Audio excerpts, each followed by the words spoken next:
So hey guys, welcome back to my YouTube channel. तो जो नए स्टूडेंट उनको जल्दी जल्दी बताना चाहता हूँ, इस चैनल पे स्पेशली मैं ट्रिक्स बनाता हूँ। मैं जो पॉसिबल ट्रिक्स जैसे बायोलॉजी के 38 चैप्टर हैं उसका बनाता हूँ, केमिस्ट्री का भी एक दो चैप्टर है जैसे कि पॉलीमर्स हो गए, केमिस्ट्री एवरीडे लाइफ हो गए, इनके ट्रिक्स बताता हूँ। जो एग्जांपल्स होते हैं एनसीईआरटी बेस्ड बताता हूँ। तो अब आपको डिसाइड करना है, क्योंकि बहुत सारे एग्जांपल्स हैं तो उसको याद करने में प्रॉब्लम होता है।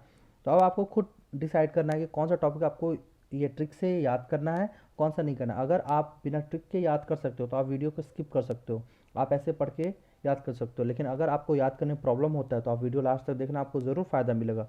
उसके साथ ही मेरे सारे ट्रिक्स की पीडीएफ अगर चाहिए तो आप मेरे से कॉन्टैक्ट कर सकते हो, आपको मेरा नंबर भी डिस्क्रिप्शन पे मिल जाएगा। देखो, बैक्टीरियसिडल एंड बैक्टीरियोस्टैटिक एंटीबॉडी। तो बैक्टीरिया तो कॉमन यहाँ पे है, तो यहाँ पे आपको ध्यान रखना है सीडल एंड स्टैटिक एंटीबायोटिक्स। ठीक है, तो उसके एग्जांपल्स यहाँ पे है। तो ये एनसीईआरटी के एनसीईआरटी से ही लिया है मैंने। तो बैक्टीरियसिडल एंटीबॉडी में आपको याद रखना है कैपो, CAPO, कैपो। ये कैपो वर्ड है। तो ऐसे तो ये वर्ड सुना हुआ है आप लोगों का, जैसे कि गिटार होता है, एक इंस्ट्रूमेंट होता है तो उस पर कैपो लगाया जाता है। अगर आपको ये नहीं पता है फिर भी आप ऐसे कैपो से याद रखना। तो सी से आपको याद रखना साइडल, क्योंकि बैक्टीरियसिडल और बैक्टीरियोस्टैटिक कॉमन है इसलिए मैंने सी से सिडल रखा। तो CAPO कैपो अगर याद रहेगा तो सी से आपको सिडल याद रखना, बैक्टीरियसिडल। ठीक है, ए से अब आपको याद रखना एमाइनो ग्लाइकोसाइड। ए से क्या याद रखना है आपको? Amino glycoside. ये देखो, पी से, सी से बैक्टीरियसिडल हो गया ये, ए से एमाइनो ग्लाइकोसाइड, पी से पेनिसिलिन, ओ से ऑफ्लॉक्सासिन।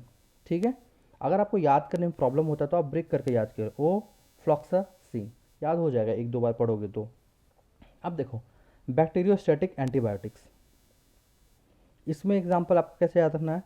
सेट CP, सेट एक वर्ड है, set CP cost price, CPSET, set CP।